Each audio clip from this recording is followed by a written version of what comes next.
నమస్కారం. TS TET అభ్యర్థుల కోసం టీశాట్ నిర్వహిస్తున్నటువంటి శిక్షణా కార్యక్రమాలకు స్వాగతం. ఈరోజు బయాలజికల్ సైన్స్ పేపర్ 2 కంటెంట్లో భాగంగా మానవ అంటే జంతు ప్రపంచము అనే అంశంలో భాగంగా మానవ జీర్ణ వ్యవస్థ, శ్వాస వ్యవస్థ, ప్రసరణ వ్యవస్థల గురించి బ్రీఫ్గా తెలుసుకుందాం. మనకు సైన్స్ సంబంధించి 30 మార్కులు, మనకు భౌతిక రసాయన శాస్త్రము, జీవశాస్త్రము 12 మార్కులు చొప్పున 24 మార్కులు, మరియు బోధనా పద్ధతుల కోసం ఒక 6 మార్కులు, మొత్తం 30 మార్కులు సైన్స్ పేపర్ 2లో ఉంటుంది. మనకు అవగాహన ఉన్నది. దీనిలో భాగంగా ఈ ఎపిసోడ్లో జంతు ప్రపంచం అనే ఒక మన టెట్ సిలబస్లో నుండి మానవ జీర్ణ వ్యవస్థ, శ్వాస వ్యవస్థ, ప్రసరణ వ్యవస్థ వాటి గురించి వివరంగా చూద్దాం. మనం మొట్టమొదటి చూసినప్పుడు మానవ జీర్ణ వ్యవస్థ. మానవ జీర్ణ వ్యవస్థలో మనం ప్రధానంగా చూడాల్సినటువంటి అంశాలు ఏమున్నాయి అంటే జీర్ణ ఎంజైములు, విటమిన్లు, జీర్ణ వ్యవస్థ యొక్క ఫ్లో చార్ట్, అంటే ఏ భాగంలో ఏం జరుగుతున్నది అనేటువంటి ఒక ఫ్లో చార్టు, పోషకాహార లోపం వల్ల వచ్చేటువంటి వ్యాధులు, అంటే ఎలాంటి విటమిన్లు వల్ల వచ్చేటువంటి లోపం వల్ల వచ్చేటువంటి వ్యాధులు కానీ, సరైన పౌష్టికాహారం తీసుకోకపోతే వచ్చే లోప వ్యాధులు కానీ మనం ఈ అంశంలో చూడవచ్చు. దీనిలో భాగంగా జీర్ణక్రియలో మనం మొదట ఆహారాన్ని గ్రహించిన తర్వాత నోటిలో జీర్ణక్రియ, నోటిలో జరిగేటువంటి జీర్ణక్రియ గురించి మనం మొట్టమొదటి చూసుకుందాం. నోటిలో మనం ఆహారం తీసుకున్న తర్వాత మనకి దంతాల సాయంతో ముక్కలు ముక్కలుగా నమలటం జరుగుతున్నది. ఇక్కడ TET exam point of view సంబంధించి దంత ఫార్ములా చాలా ఇంపార్టెంట్ మ్యాటరు, గుర్తుపెట్టుకోండి. 2 1 2 3 అనేటువంటిది దంత ఫార్ములా. ఏంది 2 1 2 3 అంటే మొత్తము ప్రతి దవడ యొక్క ఒక పార్శ్వమునకు 8, ఇంకొక పార్శ్వమునకు 8, మొత్తం కింది దవడలో 16, పై దవడలో 16, మొత్తం 32 దంతాలు మానవ నోటి లోపల ఉంటాయి. దీనిలో 2 ఇన్సిజర్స్, 1 క్యానైన్, ప్రీమోలార్స్ 2, మోలార్స్ 3. ఈ రకంగా 2 1 2 3 అనేటువంటిది దంత ఫార్ములా మనం గుర్తుపెట్టుకోవాలి. ప్రతిసారి ఎగ్జామ్లో కామన్గా అడిగేటువంటి క్వశ్చన్ అది. నెక్స్ట్ మరొకటి, పోయినసారి 2016 టెట్లో ఒక క్వశ్చన్ అడిగాడు. ఏమిటి అంటే ఒక 4 జీవుల పేర్లు ఇచ్చాడు. సింహము, నక్క, పులి, ఎలుక. ఈ కొరుకు దంతాలు దేనిలో ప్రధానంగా కనిపిస్తాయని ఇచ్చిండు. ఇక్కడ ఒక సింపుల్ లాజిక్ అర్థం చేసుకోవాలి మనం. అక్కడ 3 క్రూర జంతువులు ఉన్నాయి. ఏకైక శాకాహార జంతువు ఏది? ఎలుక. అక్కడ కొరుకు దంతాలు ఎలుకలో ఉంటాయి. కొరుకు దంతాలు ఫస్ట్ ఇక్కడ ఉంటాయి పనులు, ఇక్కడ కొరికేటివి ఇక్కడ ఉంటాయి. మరి క్రూర జంతువుల లోపల ఏముంటాయి? క్యానైన్స్ అంటాం. క్యానైన్స్ అంటే కూర దంతాలు, ఆహారాన్ని చీల్చడానికి గాను సైడ్కి వచ్చేటువంటి కూరలాగా ఉండే పందులు, ఆ పండ్లు ఏవైతే ఉన్నాయో అవి కూరదంతాలు. కాబట్టి క్యానైన్స్ మాంసాహార జంతువుల లోపల ఉంటాయి. ఇన్సిజర్స్ చాలా యాక్టివ్గా, చాలా చక్కగా వాడిగా శాకాహార జంతువుల లోపల ఉంటాయి. అందుకనే ఎంత తేమలో పెరిగేటువంటి గడ్డిని సైతం శాకాహార జంతువులు, ఆవులు కానీ గేదెలు, పశువులు చక్కగా కొరికి తీసుకుంటూ ఉంటాయి. అంటే ఆ ఇన్సిజర్స్ చాలా స్ట్రాంగ్గా ఉంటాయి. ఇది చాలా గుర్తుపెట్టుకోవాల్సిన అంశం. మానవ జీర్ణక్రియ సంబంధించి నోటి లోపల లాలాజల గ్రంథులు ఉంటాయి. అనేక లాలాజల గ్రంథులు ఉన్నప్పటికీ మనం ప్రధానంగా ఒక 3 జతల లాలాజల గ్రంథులు ప్రధానంగా తీసుకుంటాం. ఈ 3 జతల లాలాజల గ్రంథుల నుంచి వచ్చేటువంటి లాలాజలం, దాంట్లో ఉండేటువంటి ఎంజైమ్ పేరు టైలిన్. దీన్ని లాలాజల అమైలేజ్ అంటారు. నోటిలో ఉండేటువంటి లాలాజలంలో ఉండే ఎంజైమ్ టైలిన్. ఇది మన తీసుకున్నటువంటి ఆహారంలోని పిండి పదార్థాలు లేదా కార్బోహైడ్రేట్స్ పైన పనిచేస్తుంది. ఈ విధంగా ఆహారం నోటిలో కొంత అంటే పాక్షికంగా జీర్ణమైన తర్వాత ఈ భాగాన్ని బోలస్ అంటాం. అంటే సెమీ సాలిడ్గా మారుతుంది. ఈ సెమీ సాలిడ్ బోలస్ ఏదైతే ఉందో మన యొక్క ఆహార వాహిక ద్వారా అది జీర్ణాశయానికి చేరుతుంది. ఆహార వాహిక చూపేటువంటి చలనాన్ని మనం పెరిస్టాల్టిక్ చలనము అంటారు. ఈ పెరిస్టాల్టిక్ చలనం ద్వారా నోటిలో పాక్షికంగా జీర్ణమైన ఆహారం జీర్ణాశయంలోనికి చేరుతుంది. ఇక్కడ జీర్ణాశయం లోపల జీర్ణక్రియ, జీర్ణాశయం లోపలికి ఆహారం ప్రవేశించగానే ఈ యొక్క జఠర గ్రంథులు ఉత్తేజితం అవుతాయి. ఈ జఠర గ్రంథుల్లో ఉన్నటువంటి ఆ యొక్క ఎంజైములు ప్రధానంగా దీంట్లో స్రవించేటువంటి ఆమ్లం, ప్రతిసారి ఎగ్జామ్ పాయింట్ ఆఫ్ వ్యూ అడిగేటువంటి క్వశ్చన్ ఇది. మన యొక్క జీర్ణాశయంలో కూడా ఆమ్లము స్రవించబడుతుంది. అది ఏ ఆమ్లం? నత్రిక్ ఆమ్లము, హైడ్రోక్లోరిక్ ఆమ్లము, సల్ఫ్యూరిక్ ఆమ్లము, లాక్టిక్ ఆమ్లం. ఏ ఆమ్లము? HCl, హైడ్రోక్లోరిక్ యాసిడ్ మన జీర్ణాశయం లోపల విడుదలవుతుంది. ఇది లోపల వచ్చినటువంటి ఆ యొక్క సూక్ష్మజీవులు ఏమైనా వాటిని సంహరించడం. మరియు ప్రధానంగా ఇంకొక అంశం కూడా తీసుకోవాలి. నోటిలో మనం ఆహారం లాలాజలంతో మిక్స్ చేస్తున్నప్పుడు, కలుపుతున్నప్పుడు లాలాజలము క్షారము కాబట్టి క్షారయుతంగా ఉంటుంది, కాబట్టి ఆహారం మొత్తం కూడా క్షారయుతంగా వస్తుంది. కాబట్టి ఈ ఆమ్లము దానిపైన పనిచేసి తటస్థపరుస్తుంది. కాబట్టి జీర్ణాశయంలో జరిగే జీర్ణక్రియలో ఇక్కడ ప్రోటీన్లు కొంతమేరకు జీర్ణమవుతాయి. పాక్షికంగా పూర్తిగా జీర్ణమైనటువంటి యొక్క ఆహారం మనము ఖైమ్ అంటాము. ఈ యొక్క ఖైమ్ జీర్ణాశయము నుండి కొద్దిగా చిన్న పేగులోని మొదటి భాగమైనటువంటి యు ఆకారములో ఉన్నటువంటి ఈ భాగములోనికి చేరుతాయి. ప్రత్యేకంగా ఇంతసేపు దీని గురించి చెప్తున్నామంటే చాలా ముఖ్యమైనది అయి ఉండాలా, మీరు కూడా అర్థం చేసుకోండి. దీన్ని డియోడినం ఆంత్రమూలము అంటారు. ఏంది ఆంత్రమూలం యొక్క స్పెషాలిటీ అంటే, మన శరీరములో అతిపెద్ద జీర్ణ గ్రంథి ఏది అనే క్వశ్చన్ వస్తే తప్పనిసరిగా రాయాల్సింది ఏంటి? కాలేయం. ఈ కాలేయం, కార్జం అంటాం కదా, కాలేయం. ఈ కాలేయం నుంచి వచ్చేటువంటి పైత్యరసం, బైల్ జ్యూస్ ఏదైతే ఉందో అది పిత్తాశయము గాల్ బ్లాడర్ లోపల నిల్వ చేయబడి ఉంటుంది. ఆ గాల్ బ్లాడర్ నుండి వచ్చి అది ఆంత్రమూలము దగ్గర కలుస్తుంది. ప్రతిసారి టెట్ ఎగ్జామ్లో కానీ డిఎస్సిలో కూడా అడిగే క్వశ్చన్ ఏమిటి అంటే, జీర్ణ రస ఎంజైములు లేని జీర్ణ అస్రావం ఏది అంటే మన కాలేయం నుంచి వచ్చేటువంటి పైత్యరసం లోపల ఎలాంటి ఎంజైములు ఉండవు. కానీ చాలా ముఖ్యమైనది. ఎందుకు అంటే దీంట్లో ఉండేటువంటి బైల్ పిగ్మెంట్స్ అనేటువంటివి, బైల్ సాల్ట్స్ అనేటువంటివి క్రొవ్వులను ఎమల్సీకరణము చేయటంలో ఉపయోగపడతాయి. కాబట్టి క్రొవ్వుల ఎమల్సీకరణము కాలేయము ద్వారా విడుదలైనటువంటి పైత్యరసం ద్వారానే జరుగుతుంది. అది నేరుగా ఆంత్రమూలంలో కలుస్తుంది. మన పిత్తాశయము సారంగా మనం కూడా బయట చూస్తే ఏ కోని కోసినప్పుడు దాన్ని చూస్తే ఆకుపచ్చ రంగులో చిన్నట శాఖ తిత్తిలాగా కనిపిస్తుంది మనకు. అదేవిధంగా క్లోమం నుంచి విడుదలయ్యేటువంటి క్లోమరసము, దాంట్లో ఉండేటువంటి ఎంజైములు కూడా మనకు ఆంత్రమూలము దగ్గరనే కలుస్తాయి. కాబట్టి ఆంత్రమూలము దగ్గర కాలేయం నుంచి వచ్చేటువంటి పైత్యరసము, క్లోమం నుంచి వచ్చేటువంటి క్లోమరసము రెండు కలుస్తాయి. కాబట్టి అక్కడ జీర్ణం అయ్యేటువంటి అవకాశం చాలా ఎక్కువ. ఈ రకంగా జీర్ణమైనటువంటి ఆహారం చిన్న ప్రేగుల్లోనికి చేరుతుంది. మరి చిన్న ప్రేగుల్లోనికి చేరుతున్నప్పుడు చిన్న ప్రేగుల లోపల ఏం జరుగుతుంది? జాగ్రత్తగా చూడండి. పక్కన మనకు చిన్న ప్రేగులు చూస్తున్నాం మనం. ఇక్కడ ఏం జరుగుతుంది? చిన్న ప్రేగుల లోపల సూక్ష్మ చూషకాలు ఉంటాయి. వీటిని విల్లై అంటారు, మైక్రో విల్లై. జీర్ణమైనటువంటి ఆహార పదార్థాలు ఈ సూక్ష్మ చూషకాల ద్వారా రక్తములోనికి శోషింపబడతాయి. ఎప్పుడైతే సూక్ష్మ చూషకాలు అతి ఎక్కువ సంఖ్యలో ఉన్నాయి కాబట్టి చిన్న ప్రేగు నుంచి జీర్ణమైన ఆహార పదార్థాలు రక్తం లోపలికి శోషింపబడతాయి. అదే మనకు జీర్ణమైన సారంలో వంట పట్టింది అంటాం కదా, అది అన్నమాట. ఈ రకంగా ఆంత్రమూలంలో జీర్ణక్రియ జరిగిన తర్వాత చిన్న ప్రేగు లోపలికి ఎప్పుడైతే మనకు ప్రవేశిస్తుందో చిన్న ప్రేగు లోపల చూడండి విల్లై, ఈ యొక్క చూషకాలు ఏం పనిచేస్తాయి? చిన్న ప్రేగులో జీర్ణమైనటువంటి ఆహారం ఏదైతే ఉందో ఇది మొత్తం కూడా ఈ యొక్క చూషకాల ద్వారా రక్త ప్రసరణ వ్యవస్థ లోపలికి ఈ విధంగా శోషింపబడుతుంది. అదే మనకు రక్తం ద్వారా ప్రతి కణముల వద్దకు కొనుక్కోబడుతుంది.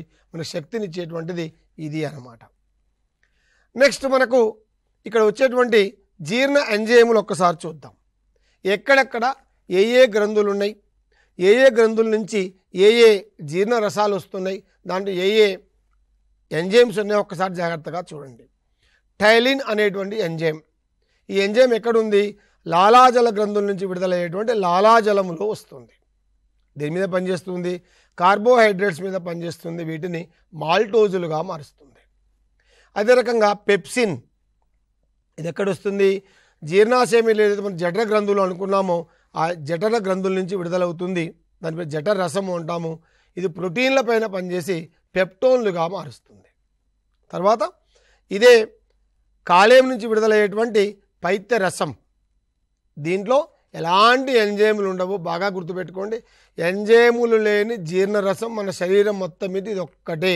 కాబట్టి క్వశ్చన్ అడిగే అవకాశం ఎక్కువ. మరి ఇదేం పనిచేస్తుంది? క్రొవ్వుల ఎమల్సీకరణం, క్రొవ్వులను చిన్న చిన్న రేణువులుగా మార్చడంలో ఇది సహాయపడుతుంది. అందుకనే క్రొవ్వు పదార్థాలు జీర్ణం కావాలి అంటే తప్పనిసరిగా కాలేయం యొక్క పనితీరు బాగా ఉండాలి. బాగా గుర్తుపెట్టుకోండి. ఎప్పుడైనా కాలేయం సంబంధించినటువంటి వ్యాధులు వచ్చినప్పుడు క్రొవ్వు సంబంధించిన ఆయిల్ సంబంధించిన పదార్థాలు తక్కువగా తినమని వైద్యులు సూచించడానికి కారణం ఇదే. తర్వాత అమైలేజ్, ఇది ఎక్కడి నుంచి వస్తుంది? క్లోమం నుంచి విడుదలయ్యేటువంటి క్లోమరసంలో ఉంటుంది. క్లోమరసంలో 3 రకాల ఎంజైమ్స్ ఉంటాయి ఇక్కడ: అమైలేజ్, ట్రిప్సిన్ మరియు లైపేజ్. అమైలేజ్ ఏమో కార్బోహైడ్రేట్స్ మీద పనిచేస్తుంది, ట్రిప్సిన్ ఏమో ప్రోటీన్స్ పైన పనిచేస్తుంది, లైపేజ్ ఏమో లిపిడ్స్ అంటే క్రొవ్వులు కాబట్టి క్రొవ్వుల పైన పనిచేస్తుంది. ఈ రకంగా కార్బోహైడ్రేట్స్, ప్రోటీన్స్, లిపిడ్స్ ఈ మూడింటిపైన పనిచేసేటువంటి ఆ యొక్క ఎంజైములు కలిగిన ఏకైక రసం ఏది అంటే క్లోమరసము. అది క్లోమం నుంచి వస్తుంది. మరొక విషయం కూడా ఇక్కడ గుర్తుపెట్టుకోవాలి, క్లోమమునకు ఒక ప్రత్యేకమైనటువంటి స్పెషాలిటీ ఉంది. ఏంటి ఆ స్పెషాలిటీ? క్లోమము జీర్ణ ఎంజైములను విడుదల చేసేటువంటి జీర్ణ గ్రంథి మరియు క్లోమము ఒక ప్రత్యేకమైనటువంటి హార్మోన్ను కూడా విడుదల చేస్తుంది. మనకు బాగా తెలిసిన ఫేమస్ హార్మోన్ ఏంటది? ఇన్సులిన్. షుగర్, డయాబెటీస్ సంబంధించినటువంటి హార్మోన్ రిలీజ్ చేస్తూ మనకు అది చూద్దాం అది కూడా. సో ఇక్కడ పెప్టిడేజెస్, ఇక్కడ మనకి ఏదైతే చిన్న పేగులోకి వచ్చినామో చిన్న పేగులో కూడా 2 రకాల ఎంజైమ్స్ విడుదలవుతాయి: పెప్టిడేజెస్ మరియు సుక్రేజెస్. పెప్టిడేజెస్ ఏమో పెప్టైడ్స్ పైన పనిచేసి అమైనో ఆమ్లాలుగా మారుతుంది, సుక్రేజులు సుక్రోజ్ పైన పనిచేసి గ్లూకోజులుగా మారుస్తుంది. జీర్ణ ఎంజైములు మొత్తం మనం ఒక్కసారి పరిశీలిస్తే, జీర్ణ ఎంజైములు మొత్తం జీర్ణమైన తర్వాత ఆహార పదార్థాలు ఏ రూపంలోకి మారుతాయి? అంత్య ఉత్పన్నాలు అంటే మనం గుర్తుపెట్టుకోవాల్సింది, పిండి పదార్థాలు గ్లూకోజులుగా మారితేనే రక్తములోనికి శోషింపబడతాయి. 1, ప్రోటీన్లు అమైనో ఆమ్లాలుగా మారితేనే మన రక్తములోకి శోషింపబడతాయి, లేకపోతే బయటకు విసర్జింపబడతాయి. క్రొవ్వు ఆమ్లాలుగా జీర్ణమైతేనే మన శరీరం లోపలికి ఫ్యాటీ ఆమ్లాలు, గ్లిజరాల్ అంటాము, ఆ రూపంలోకి మారితేనే మన శరీరంలోకి శోషింపబడతాయి. ఇది జీర్ణక్రియ సంబంధించి. నెక్స్ట్ మనకు పోషకాహార లోపం వల్ల వచ్చేటువంటి వ్యాధులు.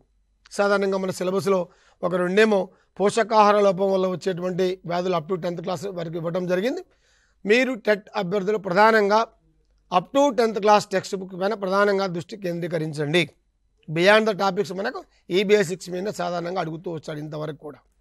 సో ఇక్కడ ఇది క్వాషియార్కర్.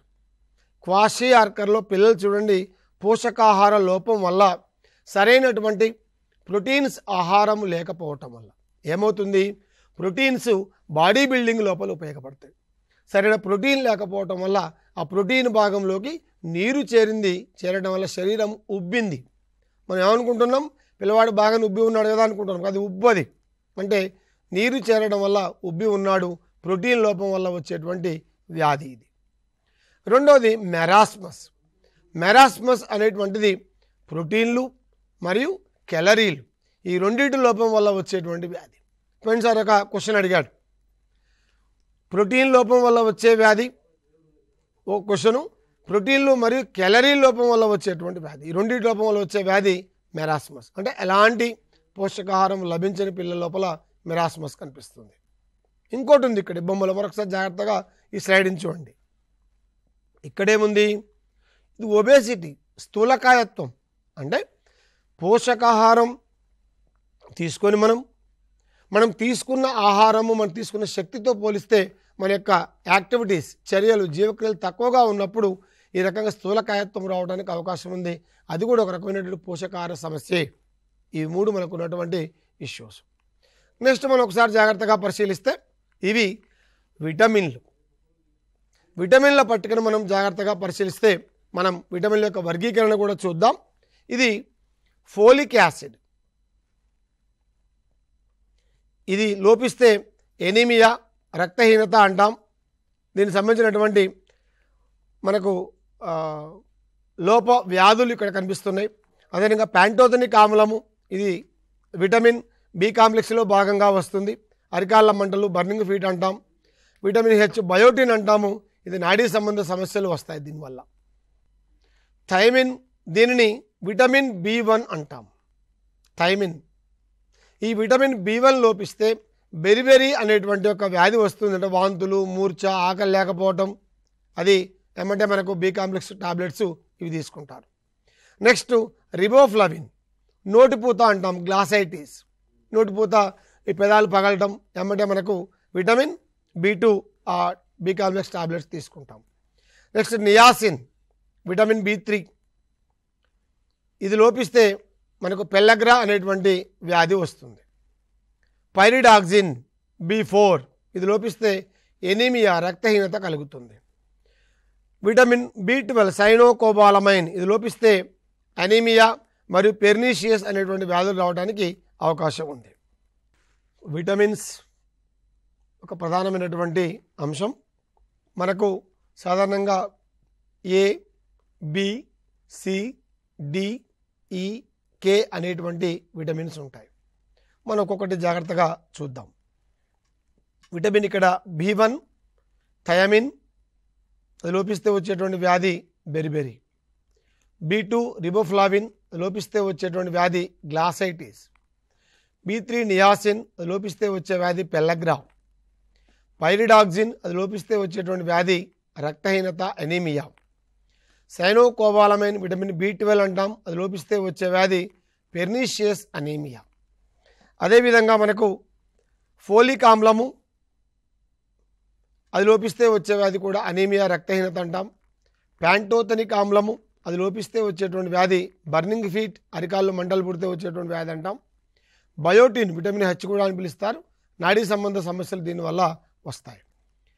ఇంకా మనం విటమిన్ చూసినట్లయితే విటమిన్ సి, ఆస్కార్బిక్ ఆమ్లం, విటమిన్ సి బాగా గుర్తుపెట్టుకోండి. ఇది లోపిస్తే వచ్చేటువంటి వ్యాధి స్కర్వీ.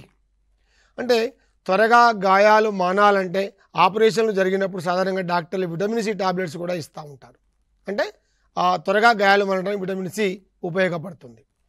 అదేవిధంగా విటమిన్ ఏ, రెటినాల్, బాగా గుర్తుపెట్టుకోండి. బట్టి పట్టాల్సిన అవసరం లేదు. రెటీనా అంటే కంటి లోపల ఉంటుంది, మనకు అందరికీ కూడా తెలుసు. కాబట్టి రెటినాల్ అంటే విటమిన్ ఏ, కంటికి సంబంధించిన విటమిన్ ఏది అంటే రెటినాల్. దీనికి సంబంధించినటువంటి తినేటువంటి ఆకుకూరలు, కూరగాయలు, క్యారెట్ మనకు అందరికీ కూడా బాగా తెలుసు. అదే రకంగా విటమిన్ డి, క్యాల్సిఫెరాల్. ఇంకా మనం స్పష్టంగా ఎట్లా గుర్తుపట్టుకోవచ్చు? క్యాల్సిఫెరాల్, విటమిన్ డి, అది లోపిస్తే వచ్చేటువంటి వ్యాధి రికెట్స్. అంటే ఎముకల పెరుగుదలకు ఉపయోగపడుతుంది విటమిన్ డి. ఎముకల్లో ఏముంటుంది? కాల్షియం. కాబట్టి క్యాల్సిఫెరాల్, కాబట్టి కాల్షియం సంబంధించినటువంటిది అంటే విటమిన్ డి. అట్లా మనం ఒక అంశానికి ఇంకో అంశం లింక్ చేసుకోవడం ద్వారా మన యొక్క మెమరీ ఆ పాయింట్స్ని గుర్తుపెట్టుకోవడానికి అవకాశం ఉంది. మరొక విటమిన్ చూడండి, టోకోఫెరాల్. టోకోఫెరాల్ అనేటువంటిది విటమిన్ ఈ.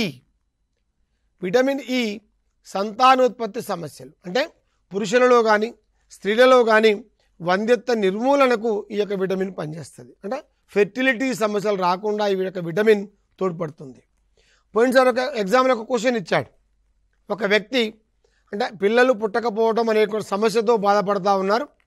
దానికి సంబంధించిన విటమిన్ ఏది అని లైన్గా విటమిన్ ఇస్తాడు. మనకి విటమిన్ ఈ అనేటువంటిది గుర్తు రావాలి. మరొక విటమిన్ మనకు చివరికి ఉన్నది చూడండి. ఈ యొక్క విటమిన్ ఫిలోక్వినోన్, విటమిన్ కే, ఇది లోపిస్తే రక్తం గడ్డగట్టకపోవడం జరుగుతుంది. ఇవి సాధారణంగా మనకు ఉన్నటువంటి విటమిన్లు. ఇక్కడ మనం ప్రధానంగా గుర్తుపెట్టుకోవాల్సింది ఏమిటంటే విటమిన్ల యొక్క రకాలు, విటమిన్ల లోపం వల్ల వచ్చేటువంటి వ్యాధులు మరియు 2 రకాలైనటువంటి వర్గీకరణ ఇస్తాడు ఇక్కడ. నీటిలో కరిగే విటమిన్లు ఏవి, క్రొవ్వులో కరిగే విటమిన్లు ఏవి. నీటిలో కరిగేవి, క్రొవ్వులో కరిగేవి. విటమిన్ బి కాంప్లెక్స్ అన్నీ కూడా నీటిలో కరుగుతాయి. విటమిన్ బి చాలామంది పిల్లలకు డైరెక్ట్గా ఆ టాబ్లెట్స్ మింగపోతే మనం ఇట్లా నీళ్ళలో కలిపి కూడా పోస్తాం. అదే రకంగా విటమిన్ సి, పులుపు సంబంధించినటువంటి విటమిన్ సి, ఆస్కార్బిక్ ఆమ్లం కూడా నీటిలో కరుగుతుంది. కాబట్టి 2 విటమిన్లే నీటిలో కరుగుతాయి. మరి మిగతా దేంట్లో కరుగుతాయి? Vitamin A, vitamin D, vitamin E, vitamin K ఈ 4 క్రొవ్వులలో మాత్రమే కరుగుతాయి. ఆయిల్స్, నూనెలు అంటాం కదా, క్రొవ్వులు దాంట్లో కరుగుతాయి. కాబట్టి నీటిలో కరిగే విటమిన్లను క్వశ్చన్ అడిగినప్పుడు మనకు ఈజీగా మనకు సింప్లిఫైగా ఒక లాజిక్ ప్రకారం ఏమేమి అంశాలు ఉన్నాయి ఈజీ కరుగుతాయో మనం గుర్తుపెట్టుకుంటే సరిపోతుంది. టెట్ పాయింట్ ఆఫ్ వ్యూ బాగా ఇంపార్టెంట్. శ్వాసక్రియ. శ్వాసక్రియ సంబంధించి శ్వాసక్రియలో మనము పీల్చిన గాలి ఊపిరితిత్తులలోకి, అక్కడ నుండి వాయుగోనుల్లోకి చేరుతుంది. తిరిగి అదే మార్గంలో వెలుపలికి వస్తుంది. గాలి పీల్చుకోవడం నుండి కణాల స్థాయిలో ఆక్సిజన్ వినియోగము కావడం వరకు ఒకదాని తర్వాత ఒకటిగా వరుసగా జరిగే చర్యలు మొత్తం కూడా కలిపి శ్వాసక్రియ అంటాం మనం. ఈ శ్వాసక్రియలో మనకు వచ్చేటువంటి డయాగ్రమ్స్ మొత్తం కూడా ఇక్కడ క్లియర్గా చూపెట్టడం జరిగింది. ఎందుకంటే ఒక ఐడియా కోసం, ఎక్కడ ఏ క్రియ జరుగుతుంది చెప్పడం కోసం మనం ఇక సింబాలిక్గా ఈ డయాగ్రమ్స్ తీసుకున్నాం. ఇంకొకటి చూడండి, విడిచే గాలి, మనం వదిలిపెట్టేటువంటి గాలి అంటే దాంట్లో ఉండే కార్బన్ డైఆక్సైడ్ సున్నపు తేటను తెల్లగా మారుస్తుందని లెవోయిజర్ కనుక్కున్నాడు. మనం పీల్చినటువంటి గాలి నాసికారంధ్రాలు, గ్రసని, స్వరపేటిక, వాయునాళాలు, శ్వాసనాళాలు, ఊపిరితిత్తులు ఈ వెళ్ళేటువంటి మార్గము ఇది అన్నమాట. ఊపిరితిత్తుల లోపల చివరికి అనేకమైనటువంటి వాయు గోనులుగా చీలిపోయి ఉంటుంది. ఆ వాయు గోనుల దగ్గర వాయు మార్పిడి అనేటువంటిది జరుగుతుంటుంది. సాధారణంగా వాయు ప్రసార మార్గం సంబంధించి ఒక ఫ్లో చార్ట్ ఇచ్చి ఆ మిస్ అయిన పార్ట్ని గుర్తించమంటారు ఎగ్జామ్ లోపల. అది మనకు ఒక వాయు ప్రసార మార్గము ఒక ఐడియా ఉంటే ఈజీ, ఎక్కడ బట్టి పెట్టాల్సిన అవసరం లేదు. సింపుల్గా మనము మన శరీరమే కాబట్టి ముక్కు ఈ రకంగా గ్రసని ఈ రకం ఇటు మనం లైన్గా చూసుకుంటూ పోతే ఆటోమేటిక్గా మనకు ఫ్లో చార్ట్ ఈజీగా తెలిసిపోతుంది మనకు. నెక్స్ట్ మనకు కార్బన్ డైఆక్సైడ్, మళ్ళీ మనకు ఏదైతే వాయు వినిమయంలో వచ్చిన కార్బన్ డైఆక్సైడ్ ఇదే మార్గం లోపల బయటికి వస్తుంది. ఊపిరితిత్తులలో వాయు మార్పిడి అతి చిన్న సంచుల వంటి వాయు గోనుల లోపల జరుగుతుంది. ఇక్కడ చూడండి, ఊపిరితిత్తుల యొక్క చివరి భాగాలు వాయు గోనులు, వీటి అల్వియోలై అంటారు. ఈ ఊపిరితిత్తులలో మిలియన్ల సంఖ్యలో ఉంటాయి వాయుగోనులు. ఈ వాయుగోనులు చుట్టూ రక్తకేశ నాళికలు ఉంటాయి. కాబట్టి ఇక్కడ జాగ్రత్తగా ఇక్కడ చూడండి డయాగ్రామ్ లోపల వాయుగోనులు, దాని చుట్టూ ఉండేటువంటి రక్తకేశ నాళికలు. ఈ వాయుగోనుల నుండి ఆక్సిజన్ రక్తకేశ నాళికల లోపలికి, రక్తకేశ నాళికల నుండి కార్బన్ డైఆక్సైడ్ వాయుగోనుల లోపలికి వ్యాపనం పద్ధతి ద్వారా వ్యాపనము చెందుతుంది. ఎక్కడ ఫోర్స్గా కాకుండా వ్యాపనము చెందుతుంది. మానవుల యొక్క శ్వాసక్రియలో ప్రధాన పాత్ర వహించేటువంటిది ఉదర వితానం. మన యొక్క ఛాతీ భాగము థొరాసిక్ పార్ట్, మన యొక్క అబ్డామినల్ పార్ట్ కడుపు లేదా పొట్ట భాగం, ఈ రెండింటి వేరు చేసేటువంటి పొర ఉదర వితానము. ఈ యొక్క ఉదర వితానము యొక్క సంకోచ సడలికలే శ్వాసక్రియకు ప్రధానమైనటువంటి కారణం. పురుషుల లోపల, మరి స్త్రీల లోపల కొద్దిగా తేడా ఉంటుంది. వాటి లోపల ఉదర వితానముతో పాటు పక్కటెముకలు కూడా ప్రధాన పాత్ర పోషిస్తాయి. ఎప్పుడు అడిగే క్వశ్చన్ ఇదే. మనకు ఉదర వితానము డయాఫ్రమ్ బాగా గుర్తుంటుంది. స్త్రీల శ్వాసక్రియలో ప్రధాన పాత్ర పోషించేవి అనగానే ఏ ఉదర వితానము అనగానే మన ఉదర వితానం తెలుసు మనకు, పెట్టేస్తాం. రాంగ్. ఉదర వితానంతో పాటు పక్కటెముకలు కూడా ప్రధాన పాత్ర పోషిస్తాయి. ఎందుకంటే స్త్రీ లోపల ఉండేటువంటి యొక్క బ్రెస్ట్ యొక్క బరువుని ఉదర వితానం ఒక్కటే మొయ్యలేదు కాబట్టి పక్కటెముకల యొక్క సహాయం కూడా తీసుకుంటాయి. అట్లా మనకు కొద్దిగా అనాలిసిస్, ఎక్కడ మనం ఆన్సర్ తెలిసిన ఆన్సర్లు మనం మార్కులు పోగొట్టుకోకుండా కొద్దిగా ఒక క్షణం లాజికల్గా ఆలోచిస్తే సరిపోతుంది. అదేవిధంగా ఏదైతే మనం ఉదర వితానం ఉంటున్నామో ఇది మనం విభాజక పఠనంగా కూడా దీన్ని మనం చెప్పుకుంటాం. ఒక్కసారి ఇక్కడ జాగ్రత్తగా చూస్తే ఈ పొజిషన్లో ఉండేటువంటిది ఇది ఉదర వితానం. ఈ ఊపిరితిత్తులు ఉదర వితానం కనుక ఈ రకంగా డోమ్ షేప్కి వచ్చినప్పుడు ఇక్కడ ఏమవుతుంది, ఛాతీ కూరం లోపల పీడనం మొత్తం తక్కువై ఆటోమేటిక్గా ఏమవుతుంది, గాలి బయటికి వెళ్ళిపోతుంది. ఈ ఉదర వితానం స్ట్రైట్గా సంకోచం ఇక్కడ దాకా వచ్చినప్పుడు ఏమవుతుంది, ఛాతీ భాగం యొక్క పెరుగుతుంది, పీడనం తక్కువై గాలి లోపలికి రావడం జరుగుతుంది. జాగ్రత్తగా చూడండి. ఉచ్ఛ్వాసంలో విభాజక పటలము సంకోచించగా విభాజక పటలము విశ్రాంతి స్థితికి వస్తుంది.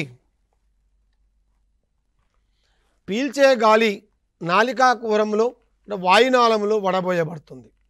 ముక్కు రంధ్రపులోని తేమ వెంట్రుకలు దుమ్ము కణాలను లోపలికి పోకుండా ఆపివేస్తాయి. మనం పీల్చిన గాలి నాసికా కుహరం ద్వారా ప్రయాణం చేసేటప్పుడు దాని ఉష్ణోగ్రత శరీర ఉష్ణోగ్రతతో సమానము చేయడం వల్ల, బాగా గుర్తుపెట్టుకోండి, సమానం చేయడం వల్ల నీటి ఆవిరి గ్రహించబడి ఇంకా తేమగా ఉంటుంది. అంటే ప్రధానంగా మనం ఒకసారి గాలి లోపలికి పీల్చుకున్నప్పుడు గాలి ద్వారా వచ్చేటువంటి అనేకమైన దుమ్ము కణాలు, చెత్త కణాలు ఏవైతే ఉంటాయో మన యొక్క ముక్కులో ఉండేటువంటి వెంట్రుకలు ఆ చెత్తను ఆపివేస్తాయి.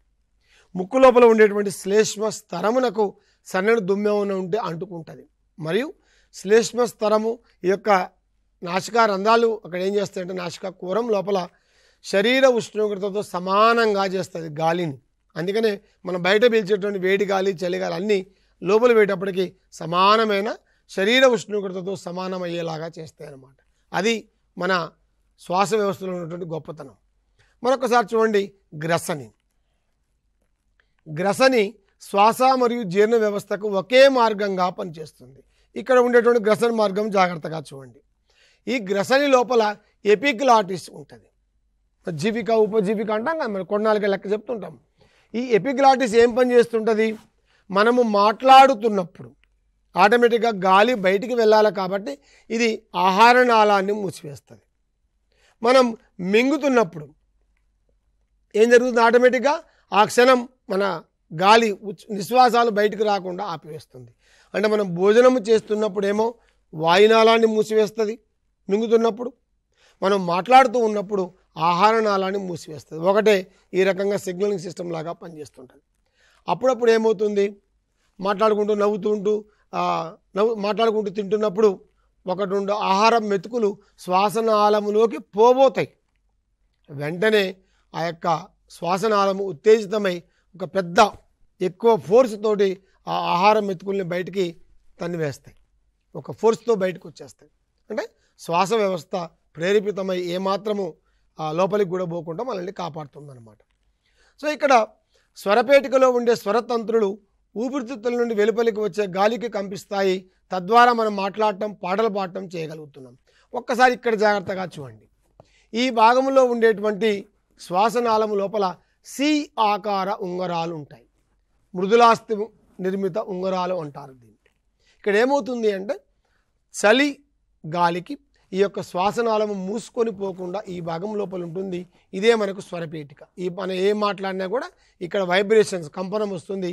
ఇక్కడితోనే మనం మాట్లాడటం, మన పలికే పలుకులు మొత్తం కూడా శబ్దంగా ఇక్కడి నుంచి మారుతూ ఉందన్నమాట.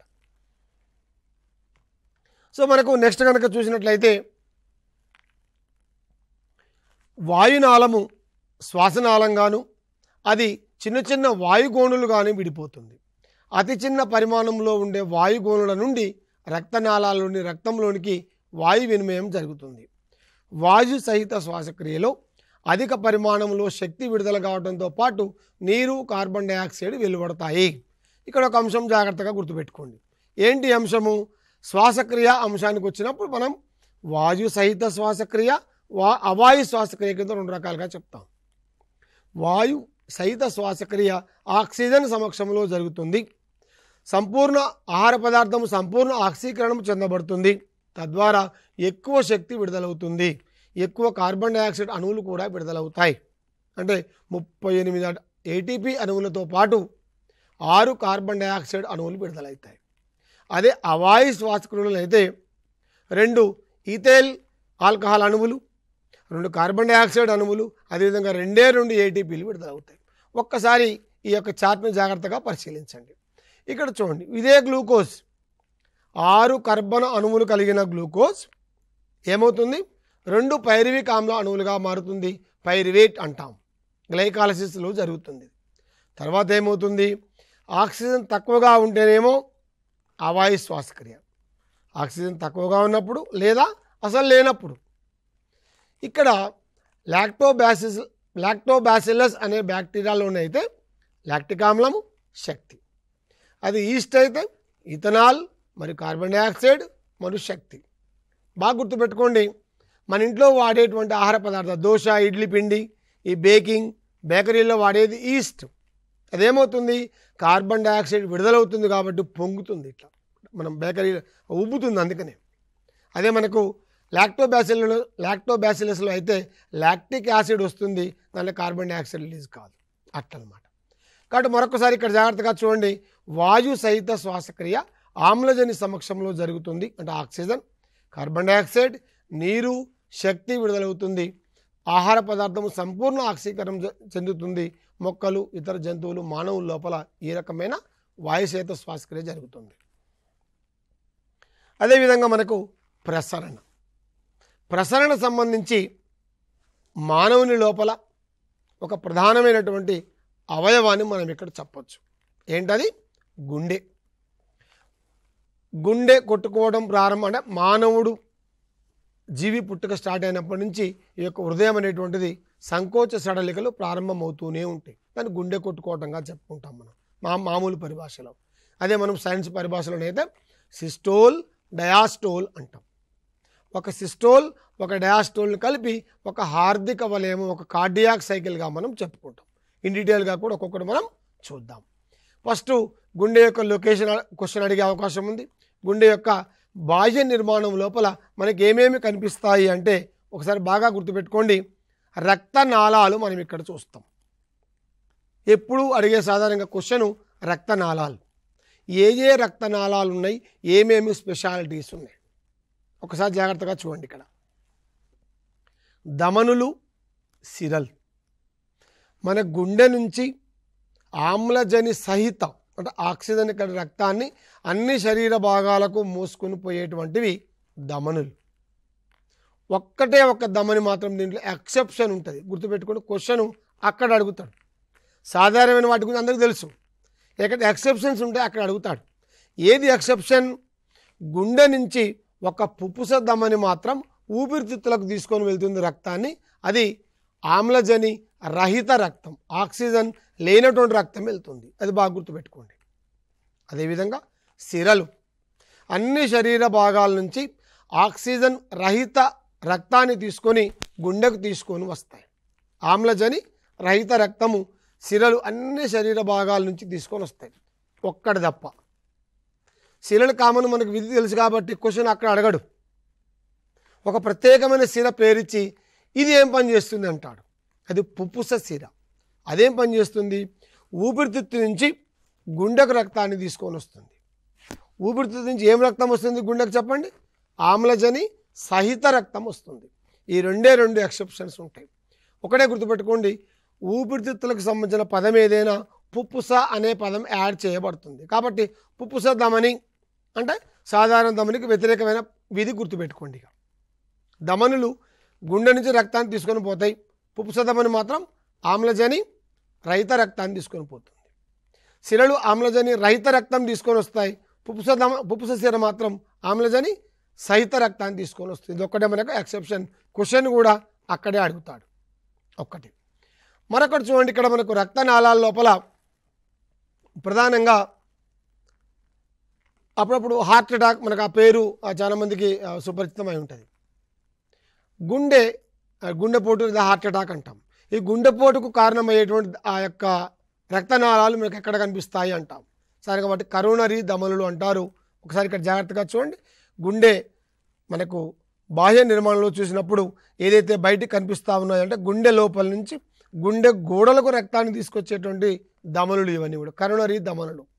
కరోనరీ ధమనులు వాటి లోపల ఏదైనా ఒక చిన్న ఆటంకం ఏర్పడితే ఆ భాగానికి రక్తం చేరదు. కాబట్టి అక్కడ ఆ భాగం పనిచేయదు. కాబట్టి ఆ వాల్వ్ పనిచేయదు. కాబట్టి ఆ హార్ట్ ప్రాబ్లం వచ్చేటువంటి అవకాశం ఉన్నది.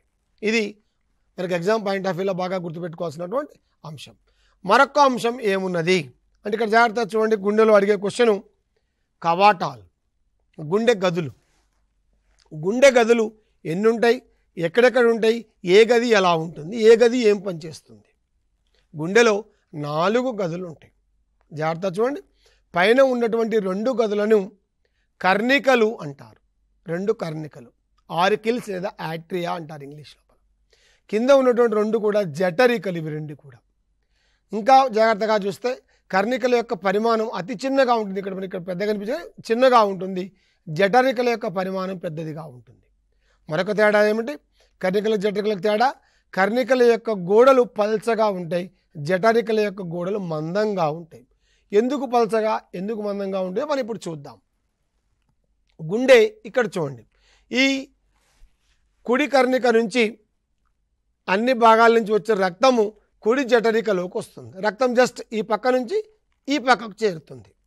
దేని ద్వారా? ఒక కవాటం. మన కవాటం పేరు కూడా చెప్పుకుందాం. ఓకే. కానీ ఇక్కడ ఈ జఠరిక నుండి రక్తము ఊపిరితిత్తులకు కొనిపోబడుతుంది. కొంత దూరము ఫోర్స్తో సంకోచం చెందాలి కాబట్టి, చెందడం వల్ల ఫోర్స్తో రక్తం వెళ్ళాలి కాబట్టి ఈ జఠరిక గదులు, జఠరిక యొక్క గోడలు మందంగా ఉంటాయి. ఊపిరితిత్తుల దగ్గర నుంచి మళ్ళీ రక్తం ఎక్కడికి వస్తుంది? ఎడమ కర్ణికకు వస్తుంది. ఎడమ కర్ణిక నుంచి ఎడమ జఠరిక, అక్కడి నుంచి అన్ని శరీర భాగాలకు రక్తము కొనిపోబడుతుంది. ఈ రకంగా 4 గదులు 4 వేరువేరు విధులను నిర్వర్తిస్తాయి. ఇప్పుడు ప్రధానమైన క్వశ్చన్ అడిగేటువంటి ఈ యొక్క భాగం చూడండి, కవాటాలు. దీని ఎక్కువ సార్లు వచ్చే క్వశ్చన్ కవాటాలు. ఇక్కడ చూడండి, కుడి కర్ణిక కుడి జఠరిక మధ్యలో త్రిపత్ర కవాటం ఉంటుంది. త్రిపత్ర కవాటం ఈ రెండింటి మధ్యలో. ఎడమ కర్ణిక ఎడమ జఠరిక మధ్యలో ద్విపత్ర కవాటం ఉంటుంది. దీన్ని మిట్రల్ కవాటము అంటారు. అదేవిధంగా ఎడమ కర్ణిక నుండి ఊపిరితిత్తులకు వెళ్ళేటువంటి ఈ మార్గం లోపల ఉండేటువంటిది పుప్పుస కవాటం. ఎడమ యొక్క జఠరిక నుండి అన్ని శరీర భాగాలకు కూడా వెళ్ళేటువంటి ఈ యొక్క భాగం, ఈ యొక్క ఈ యొక్క కవాటము దహిక కవాటము అంటారు. ఈ 4 కవాటాలు సాధారణంగా క్వశ్చన్ అడిగేటువంటి ఛాయిస్ ఉంటుంది. నెక్స్ట్ మనకు రక్త స్కందనం. విటమిన్ కే సాయంతో రక్తం గడ్డగడుతుందని చెప్పుకున్నాం. దీంట్లో మనకు రక్త స్కందనం అనగానే మనకు విటమిన్ కే ఏమంటే గుర్తు రావాలా.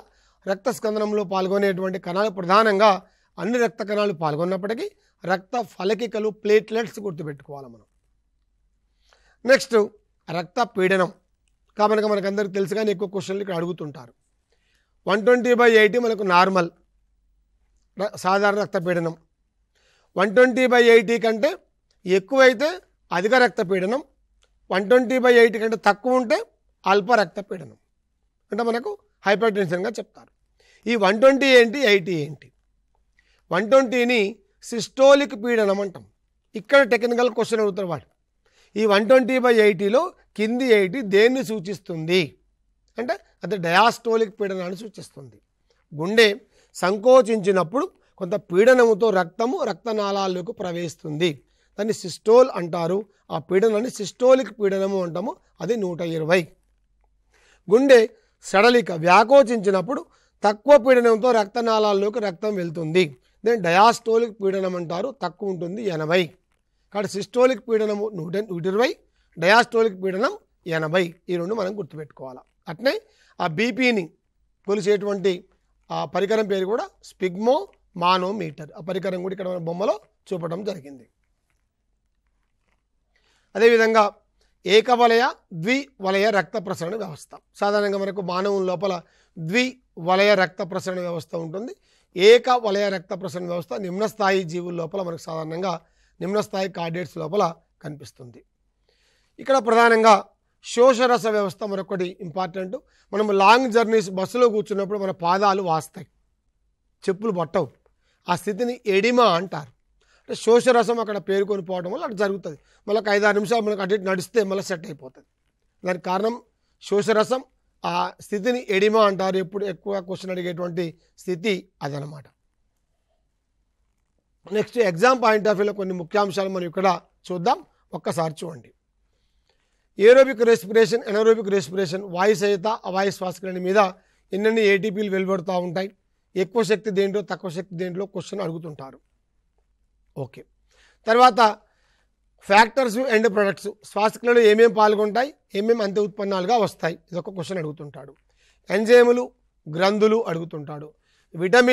విటమిన్ల యొక్క శాస్త్రీయ నామం అడుగుతుంటాడు. సాధారణంగా విటమిన్ ఏ అనగానే అది రెటినాల్, అట్లా విటమిన్ కే అంటే ఫిల్, ఇట్లా వాటికి శాస్త్రీయ నామాలు అడుగుతుంటాడు.